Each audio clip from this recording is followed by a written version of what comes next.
अकल भरपूर ऐसो सोमारी हम करब सैया।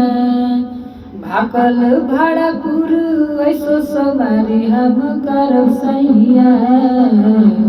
ऐसो सवनावा में बोल बाबा के बरतिया करब सैया।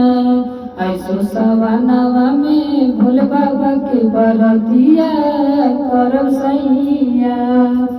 गोदिया में दही देली सुंदर ललनावा, मिल गइल हमर तो मांगल बदनावा।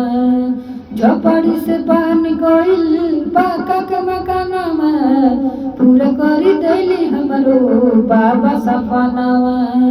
कावर मंगवाइब देवघर भेजवाइब सावन सैया। कावर मंगवाइब देवघर भेजवाइब सावन सैया। ऐसो सवनावा में भोल बाबा के बरतिया करब सैया।